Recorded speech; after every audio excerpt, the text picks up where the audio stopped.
All right, so it hasn't been that long, but we're talking to the action man again, Chris Curtis. Chris, I saw you at the UFC Fan Expo, and you said, "Man, we're working on something big."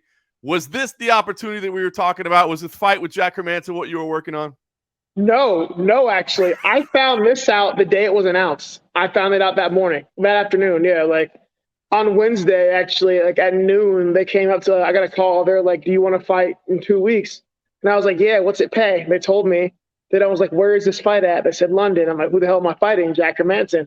I was like, "Yeah, man, I'm in." And then an hour later, like, "Okay, you're fighting Jack Hermansson in 2 weeks." That's incredible. So, what was the most important part of those questions? Was it the pay, the location, or the opponent? What mattered most? Oh, definitely the pay. I was like, "What am I being paid for this?" Because, as bad as it sounds, I'll pretty much do most things for the right price. And that's not just fighting, right? You're saying pretty much anything. Yeah, in life, there's like a lot of things. Like, man, if I'm like, if it makes sense, like, if you can make it make sense, then I'll probably do it. I respect that. So let me ask you something. So this short notice opportunity, I mean, you've got this incredible momentum right now, this run that you're on. Was there any thought of like, nah, man, we've got to protect this win streak. We've got to be strategic. We've got to pick things. Or is that just not the way you go about your career? I don't know. So here's the thing, man. Like, I'm like what, like 29-8. So I'm not a guy with like an undefeated record or one loss to protect. Like, I've lost before. I'm pretty sure I'm going to lose again, before I walk away from this sport. So I'm not really worried about like, oh, well, protect the record of the whatever. I've got 8 losses. I don't have to protect the record. Like, no, it's fine. And like, protect the win streak. If I lose, I can start a new win streak.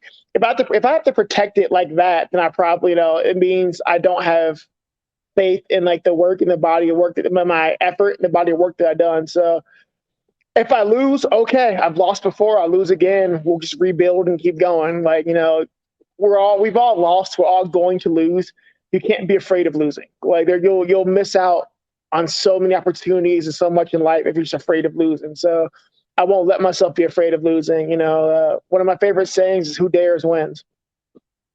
That's a great attitude, man. It really does give you freedom, man. I think that's such a great way to look at it. So let's talk about Jack as an opponent. I mean, is it somebody that you kind of feel like you already know him because he's been around so long, or had you studied his game? I mean, what do you think about him? I mean, Jack's been around for a while, so like everybody's seen Jack fight. When Strickland fought Jack, I did a lot of the film study for that, and I got to be Jack for a few rounds, like in just for drilling and stuff, and for his rounds and that. So I'm very familiar with the way he fights. Like Jack's, that's the thing, man. Like Jack's not an easy fight, man. Like the dude's a dog. He's tough. He's super unorthodox, and like everything he does is just weirder than you would expect. Like, and then his wrestling background is that Greco background, which is a little bit different than what you're used to from the American freestyle. So that presents a different problem. And then even his grappling is weird, man, to where like you see Jack is like a kind of a top ground and pound guy, but he's a very opportunistic grappler to where like he doesn't have like this Rodolfo Vieira plan to where he's like, okay, isolate an arm, work to the back, like, work to whatever. Jack will just jump on things. Like if he thinks something's there, he'll just jump on it from something random. So it kind of keeps you on your toes. So he's just definitely the Joker is a fitting nickname because like there's, I'm sure there's rhyme and reason to his fighting style in his head, but that's only to Jack. From the outside looking in, you're just like, I think you're just a crazy person. Well, luckily you've got a few of those around you, so you'll be prepared for it. The quick turnaround. Sometimes I think people look at that as a challenge, but the last time you did a quick turnaround, I mean, you picked up a performance bonus. So I'm just curious: is there something positive maybe about doing this, where you're staying busy? I guess.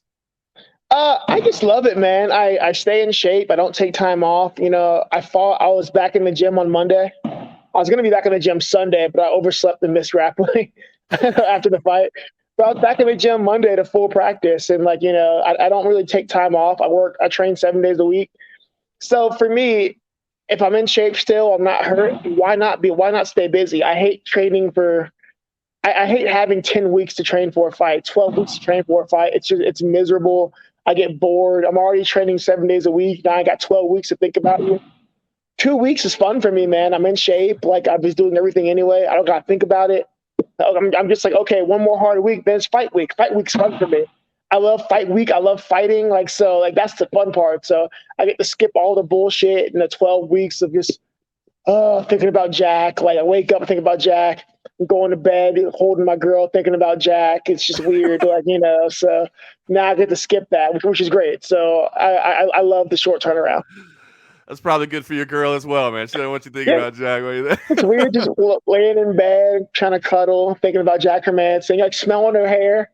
Like you're like cuddling up on her back, smelling her hair. You're like, I wonder what Jack smells like. It's like, yeah, like, it gets weird, man. It'll get weird.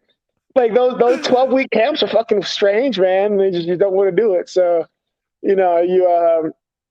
it's nice for me not to just be able to just go and just fight and be happy. Like that's good for me. Isn't that the weirdest part of the sport, man? Because I always say this, right? Like, you take anybody on the UFC roster, male, female, whatever. If shit goes down in a bar on a moment's notice, they're clearing out everybody in there, right? But it's when Right? you have Yeah. to sign that contract and you got a name and a person to think about. You know what I mean? Like, if something goes down in a bar, you won't think twice. You're going to handle business. But when you got to spend every day thinking about this one person, it does weird things to your head. It does, man, because like you make them into monsters, and then you like so by the time you go in there, you know them better than you know like your own girl. So like, like with Adolfo, like I swear to God, I knew like I don't even me and Adolfo never talked by. I think I knew like his deepest wants and desires. Like I knew that man. So like I'm just like, bro, I know you.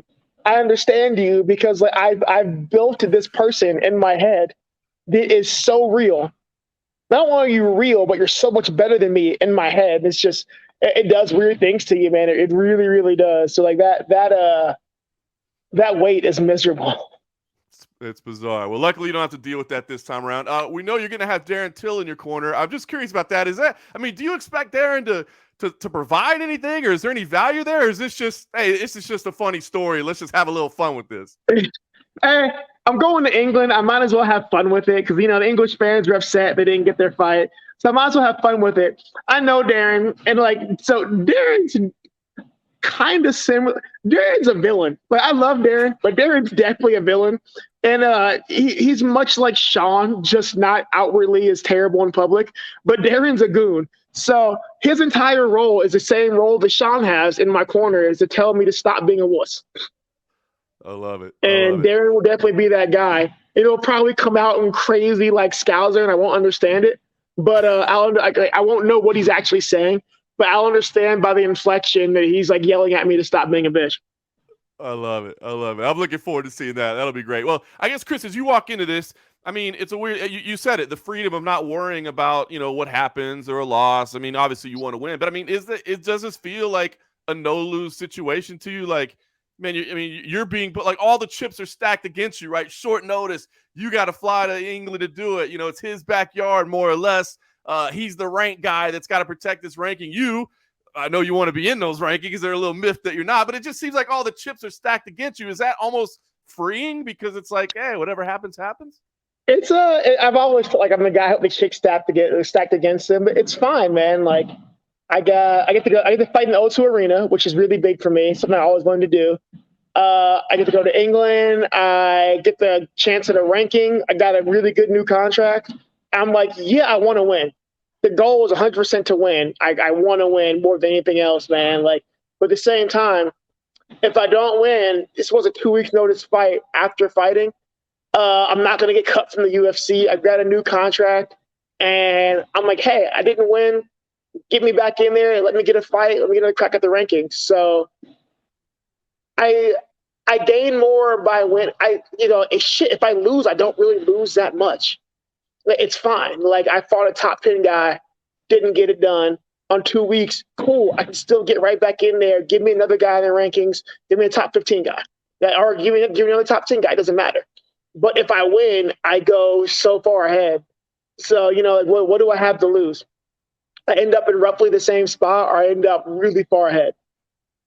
I love it, man. It's a phenomenal opportunity for you, man. I know you're going to bring it. It's going to be a great atmosphere. Even if they're booing you, it's still going to be an amazing atmosphere. Who knows? He's not a British guy, so I mean, they might be. I've gotten a lot of love from the British fans. I've gotten so much love from the British fans.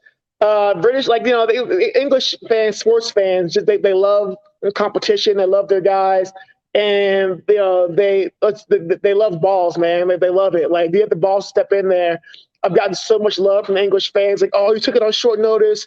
Thanks for saving the card. Blah blah blah. We'll be there for you. So, hopefully I will have some cheers there. If not, it's fine. I'll take it personally. But I'm just very excited to be there, man. I've always wanted to fight in England, so this is going to be really fun for me. I love it. Well, what do you think, man? What kind of fight are you planning for in your head? I mean, is this something that you can go be exciting, or hey, Jack can drag you into deep water sometimes, right? He can kind of stalemate things a little bit. So, what do you think? Is this an action man type fight, or is this going to be kind of a grind? Even if he dragged you into deep waters, man, that's the thing. The cool thing is, I am you can't drown a shark, man. Like, you really can't. And I'm a guy. If you want to go in the trenches and go in the deep waters, like, I'll kill us both. And I'll drown us both there. It's fine. So I'm gonna go out there and try to make it a really exciting fight. I think Jack's a guy who's gonna, I think he'll come to bring it, but he may be trying to protect that ranking. Who knows? But at the end of the day, I think Jack's, is he almost in his own backyard? He's got to try to bring it. So I think we're gonna give the fans something fun to watch. I really hope he does.